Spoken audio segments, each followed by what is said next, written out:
In the 5th year of our marriage, Lucas knelt in the pouring rain, begging me to save him. He said his company had lost a financial gamble and owed $500 million. If I mortgaged the century-old manor my parents left me, it would save his life. To avoid dragging me down, he proposed a fake divorce. My heart ached so much my whole body trembled. Just as I was about to sign with the property deed in hand, I accidentally saw a message he sent to his first love. That idiot Sophia has taken the bait. Once I get my hands on the manor, I'll tear it down and build a French chateau with a rose garden as our wedding house. So there was no bankruptcy, no desperate situation. He just wanted to bleed me dry to pave the way for his first love. I let out a cold laugh, turned around, and knocked on the door of his uncle, the terrifying billionaire of the Blackwood family. Mr. Blackwood, I heard you need a legitimate Mrs. Blackwood? Lucas knelt in the pouring rain for 3 full hours. Lightning tore through the night sky, illuminating his pale, haggard yet still handsome face. I rushed out with an umbrella, my body trembling with heartache as I desperately tried to pull him up from the mud. Lucas, have you lost your mind? Your stomach condition can't handle getting soaked in the rain. He gripped my hand tightly in return, his eyes bloodshot. His voice so hoarse it seemed to be dripping blood. Sophia, I'm finished. The company's financial agreement failed, and the cash flow is completely broken. A $500 million hole. If I can't fill it within 3 days, I'll face criminal charges for economic crimes. I'll go to prison.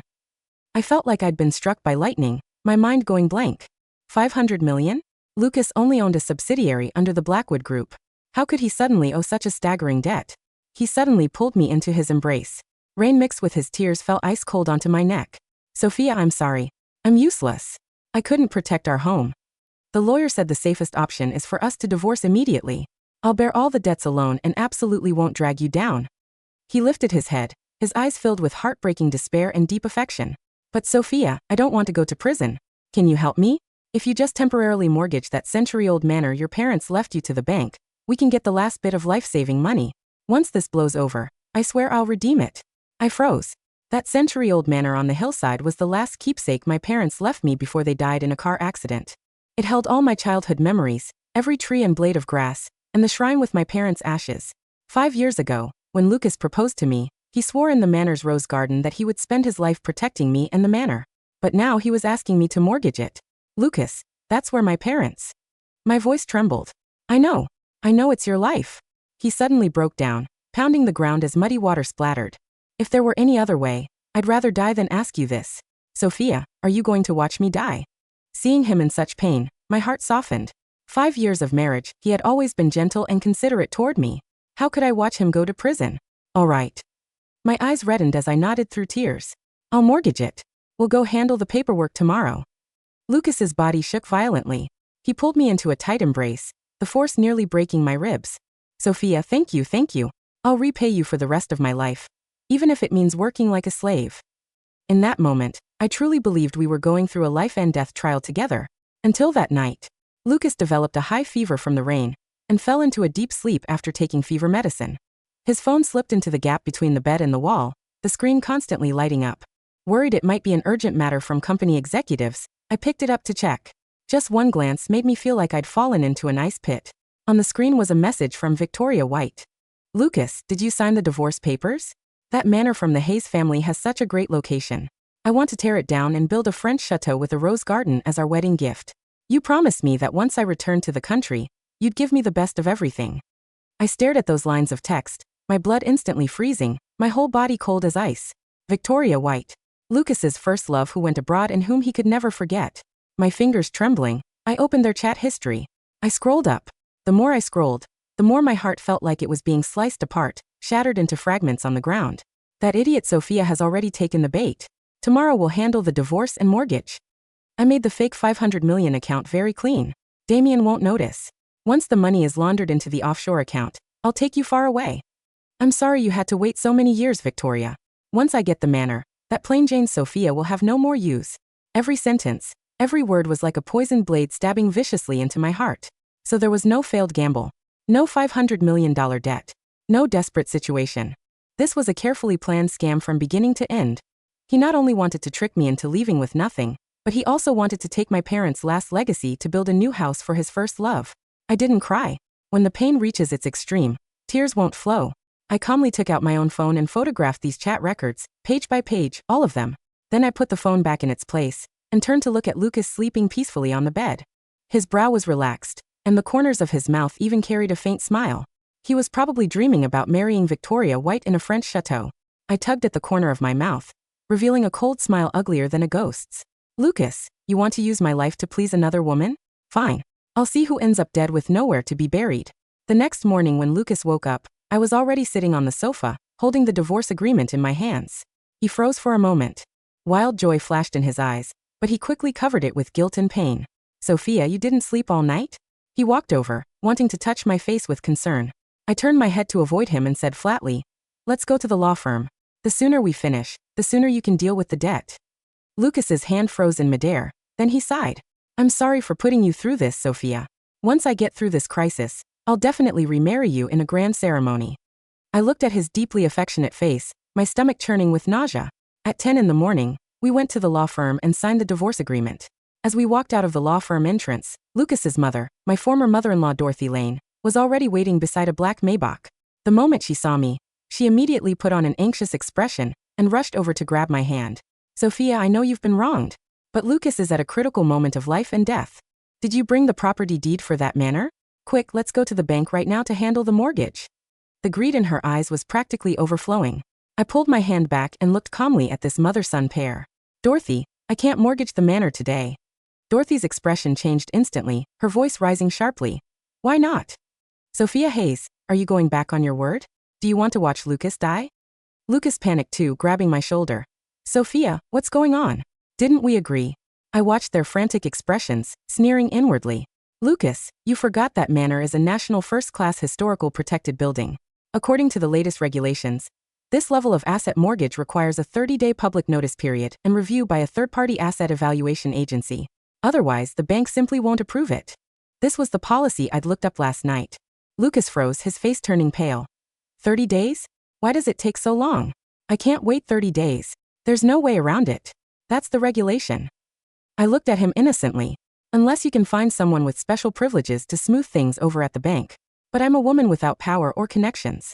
I can't do that. Dorothy stamped her feet in frustration. What are we going to do? Lucas, don't you know a lot of people? Lucas gritted his teeth, his eyes flickering. Of course he knew people, but he didn't dare use the Blackwood family's connections. Because the $500 million debt was fake to begin with, if it alerted the real power holder of the Blackwood family, he'd be finished. Fine, 30 days it is. Lucas took a deep breath, forcibly suppressing the darkness in his eyes. Sophia, during this time you must cooperate with the evaluation agency. Don't let anything go wrong. Don't worry. I smiled faintly. Not only would I cooperate, I'd prepare a big gift for them. After parting with them, I took a cab directly to a top-tier private investigation agency. I had just walked into the lobby when I stopped in my tracks. In front of the floor-to-ceiling window of the VIP reception room stood a man. He wore an impeccably tailored black haute couture suit, his tall figure upright like an unsheathed sword. His hand casually toyed with an antique watch. His profile was as cold and chiseled as a sculpture, radiating an aura of authority that warned people to stay away. Damien Blackwood, Lucas's uncle, the true helmsman of the Blackwood Group. In the entire business world, no one didn't fear the name Damien Blackwood. He was ruthless and decisive. At 25, he took over Blackwood Industries and within just 5 years doubled its empire. Lucas didn't even dare breathe loudly in front of him. I hadn't expected to run into him here. As if sensing my gaze, Damien turned his head slightly. Those deep, cold black eyes locked precisely onto my face. He showed no surprise, merely stopped toying with his watch. Sophia Hayes. He spoke, his voice low and magnetic, carrying an inexplicable pressure. I took a deep breath and walked forward. Damien. You and Lucas are divorced. He used a statement, not a question. My heart skipped a beat. How did he know? We'd only finished the paperwork less than 2 hours ago. Damien looked at me, the corner of his mouth curving into an extremely faint cold smile. For his fake $500 million account, you're even planning to hand over your parents' legacy. Sophia Hayes, is your brain filled with water? I jerked my head up, staring at him in shock. He knew. He actually knew everything. Damien strode toward me on his long legs. He was a full head taller than me, his aggressive presence instantly enveloping me. He leaned down slightly, his eyes sharp as they bored into mine. What, got sold out and you're still planning to help count the money? I bit my lower lip hard, meeting his gaze, my voice cold and hard. Since Damien knew it was a fake account, why didn't you expose him? The Blackwood family has too many branch families. Occasionally we need a few clever fools to liven things up. Damien's tone was casual, as if discussing trash. Besides, that's your husband, your money. Why should I care? Yes, why should he care? In Damien Blackwood's eyes, Lucas and I were nothing but insignificant ants. I took a deep breath, suppressing the bitterness and anger in my heart, looking at him without backing down. What if I don't want to be the fool who gets sold? Damien raised an eyebrow slightly, seemingly interested in my response. He pulled a black gold business card from his pocket, his slender fingers holding it as he handed it to me. Tonight at 9 Penthouse Suite. Figure out what you want. Then come knock on my door. With that, he turned and left, leaving only a cold, retreating figure. I looked down at the business card in my hand. Its edge was sharp, almost cutting my finger. I knew this was a dangerous transaction. But to get revenge on Lucas and Victoria, to protect my parents' manor, I had no other choice. At 9 o'clock that evening, I stood punctually at the door of Damien Blackwood's suite. Taking a deep breath, I pressed the doorbell. The door opened quickly. Damien had just showered. He wore a black silk robe, the collar slightly open, revealing a large expanse of firm, hard chest muscles. Water droplets slid down his sharp jawline and disappeared into the depths of his robe, exuding a fatally sexy and dangerous aura. He held a glass of whiskey in his hand, his deep gaze sweeping over me. Come in. The suite's main lights weren't on. Only the city's neon lights from outside the floor-to-ceiling windows filtered in, light and shadow interweaving. I stood nervously in the center of the living room, watching as he walked to the bar, poured another glass of liquor, and pushed it toward me. Want a drink? No. I got straight to the point. Damien, what do you need me to do for you to help me? Damien let out a soft laugh, carrying his glass as he walked up to me, looking down at me from his superior height. Sophia Hayes, what makes you think I'll help you? Because Lucas touched the Blackwood family's money. I looked directly into his eyes. Although his $3 billion hole is fake, he misappropriated project funds from Blackwood subsidiaries to set up his scheme. Damien hates most when people play tricks under your nose. You need an excuse to legitimately clean house. A flash of appreciation appeared in Damien's eyes, but it vanished in an instant. He suddenly reached out, gripping my chin and forcing my head up. The man's fingers carried an icy temperature, the force immense, making it hurt. You're a bit smarter than I expected. His voice was low, carrying dangerous allure. But to clean house, I have 100 methods. Why would I choose the most troublesome one to cooperate with your revenge game? I was forced to tilt my head back, breathing rapidly. His breath completely enveloped me.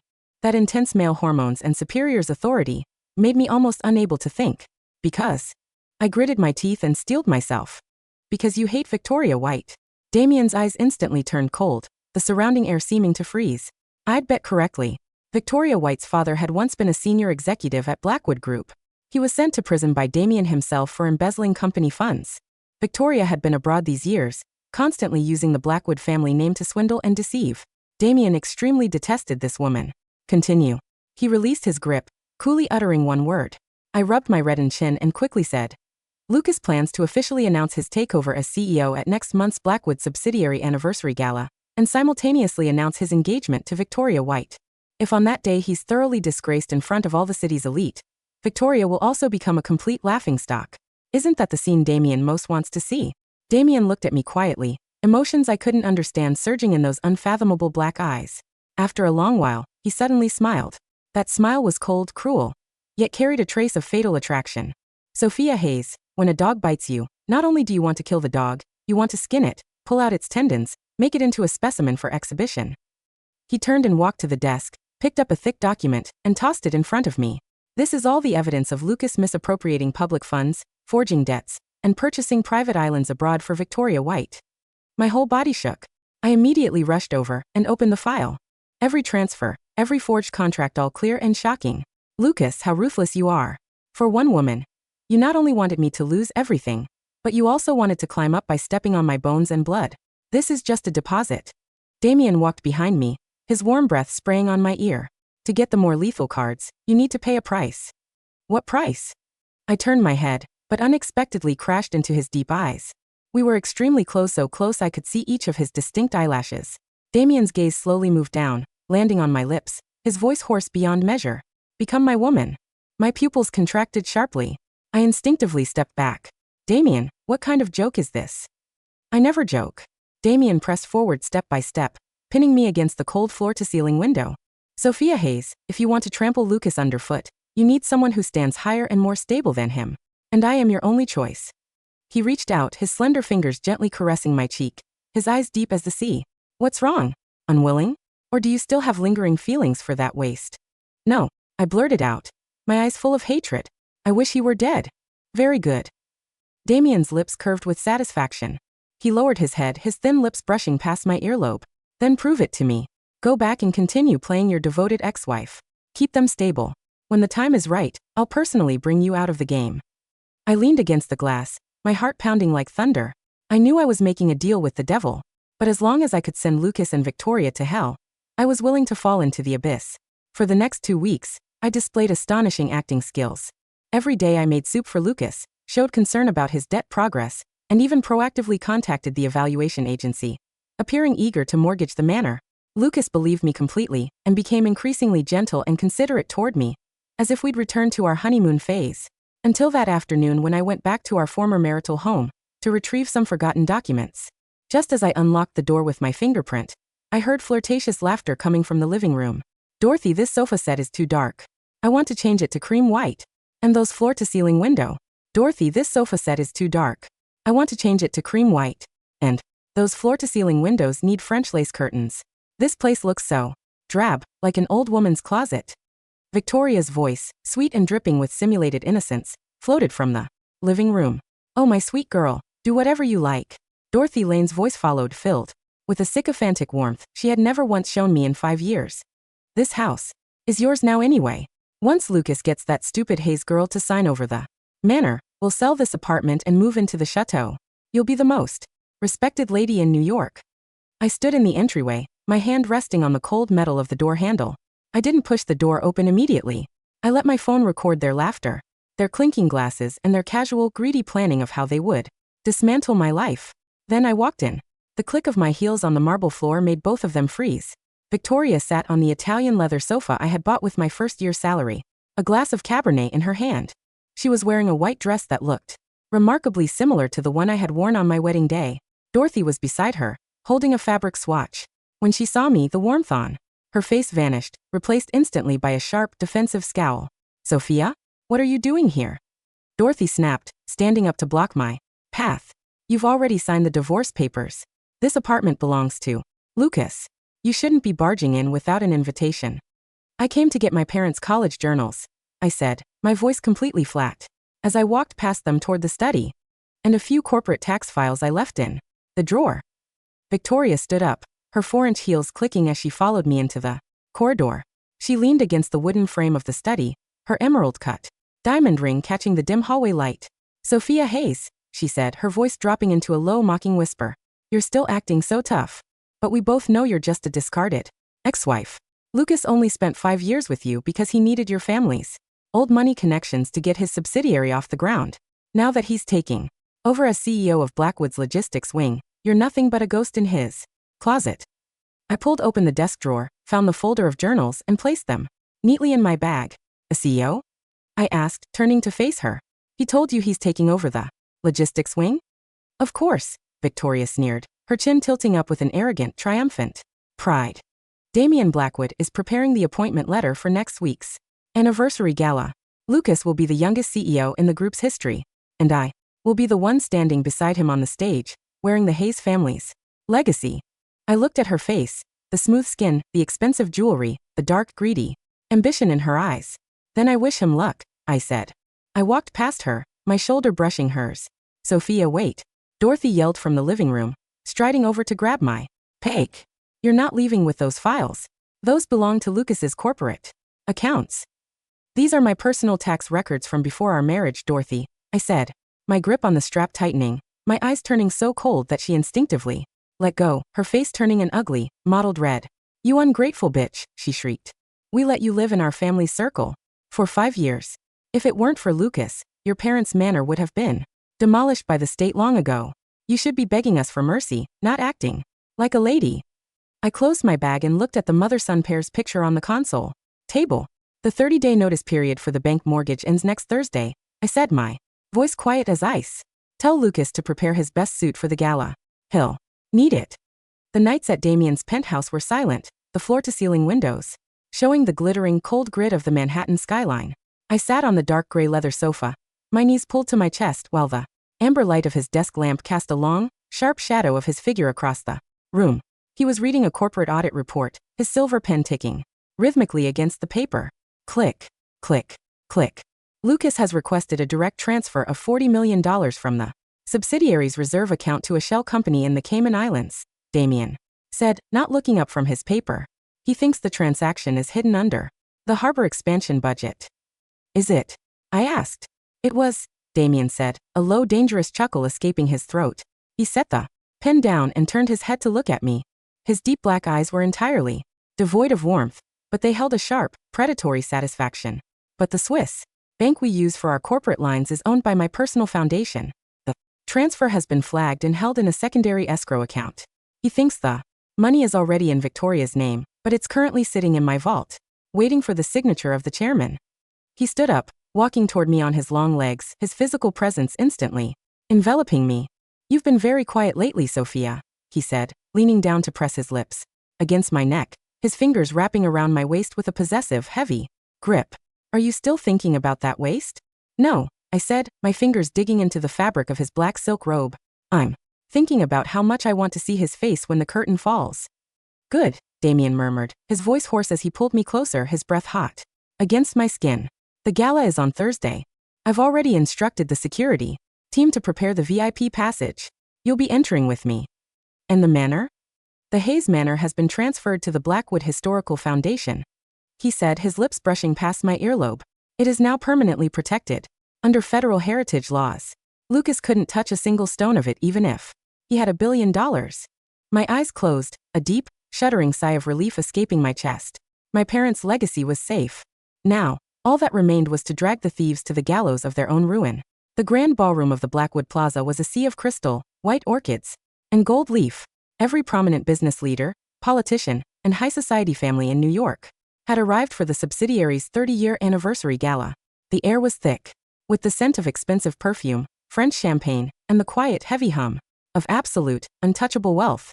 Lucas stood near the main stage, wearing an impeccably tailored navy blue suit, his hair styled with meticulous care. Beside him stood Victoria, looking like a queen in a custom gold-embroidered gown, her emerald-cut diamond ring flashing under the crystal chandeliers. Dorothy Lane stood nearby, her face flushed with pride as she accepted the congratulations of several socialites. Mr. Lucas, congratulations on the upcoming appointment, a senior shareholder said, clinking his glass against Lucas's. We've heard the logistics wing is going to be restructured under your leadership. Thank you, Director. Lucas smiled, his eyes shining with the self-assured, arrogant triumph of a man who believed he had successfully played the system. We've got some major plans. The new French chateau we're building on the hillside will be the center of our family's operations. He looked at Victoria, his arm wrapping tightly around her waist. We're going to announce our engagement tonight, Victoria said, her voice carrying a high, triumphant pitch. It's a double celebration. Just then, the double doors of the grand ballroom were thrown open. The chatter in the room died out instantly, a sudden cold silence spreading from the entrance toward the stage. I walked into the room, my hand resting on Damien's arm. I wore a dark emerald silk gown that fell to my ankles in long, elegant folds, my hair styled in soft, classic waves. The Hayes family heirloom emerald necklace, the one my mother had given me, which Lucas had once called too old-fashioned, glittered with a deep green-white fire around my neck. Beside me, Damien walked with a slow, heavy grace, his tall figure upright like an unsheathed sword, his presence so immense that the surrounding crowd instinctively stood at attention, bowing 45 degrees in perfect unison. Miss Hayes. Damien. The whispers began, sharp and panicked, spreading through the ballroom like wildfire. Lucas's golden champagne glass slipped from his fingers, clattering against the marble floor with a sharp, ringing crack that broke the silence. Sophia, he whispered, his face turning an ashen, pasty gray as he looked at me, then at Damien's hand resting on the small of my back. Why are you with my uncle? Mr. Lucas Blackwood, Simon, Damien's chief assistant, stepped onto the stage, holding a black leather folder. Behind him stood 6 uniformed federal marshals and 4 state auditors. By order of the chairman of the Blackwood Group, Simon's voice carried through the microphone, cold and dry as ice.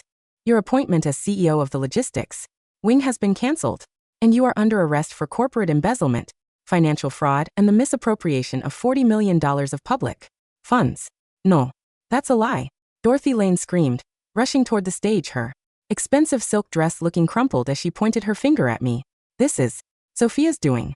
She's trying to frame my son. She didn't want to mortgage her family's manor, so she went to Damien to sleep her way to the top. Silence, Damien said. His voice wasn't loud, but it carried a cold, heavy weight that made Dorothy's voice freeze in her throat. The digital logs of the Cayman Islands Shell Company have been fully decrypted. Mr. Lucas, Damien said, looking at him with the cold, analytical gaze of a man looking at a bug on his windshield. The $40 million you transferred last week was intercepted in my escrow account. And the fake $500 million debt you used to coerce your wife into a divorce, the contracts have been delivered to the district attorney. He waved his hand. The massive LED screen behind the stage, which was supposed to show Lucas's project pitch, suddenly lit up. But instead of corporate slides, it displayed the exact chat history between Lucas and Victoria from his phone, down to the very last word. That idiot Sophia has already taken the bait. Tomorrow we'll handle the divorce and mortgage. Once I get the manor, that plain Jane Sophia will have no more use. The ballroom erupted into a frenzy of gasps and flashing phone cameras. Victoria stared at the screen, her mouth opening and closing in a silent scream. She looked at Lucas, then at the federal marshals who were already closing in on them, their handcuffs clicking sharply under the crystal chandeliers. Lucas, you told me the account was clean, she shrieked, her golden dress ripping slightly as she tried to pull away from the officers. You told me Damien would never find out. Victoria, I did it for us. Lucas sobbed, his knees buckling as the officers grabbed his arms, pulling him down onto the cold marble floor. I wanted to build you the chateau. I wanted. The chateau will have to wait, Mr. Blackwood, Simon said, looking down at him. The federal court has already issued a freeze on all assets under your name, including the apartment you lease for Miss White. You have 24 hours to vacate the premises. The rain had stopped by midnight, leaving the sky over the city a clear, cold blue. I stood on the balcony of my parents' hillside manor, my hand resting on the stone balustrade.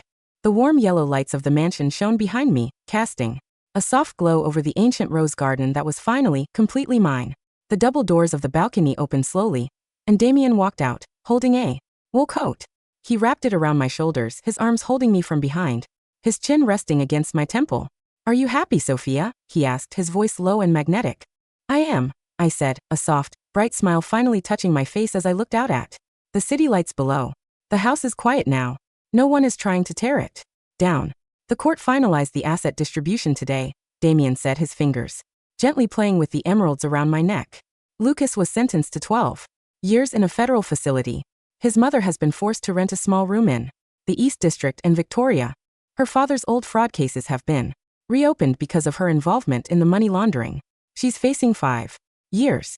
He turned me around, his deep black eyes locked onto mine, his hand sliding up my chin to tilt my face up.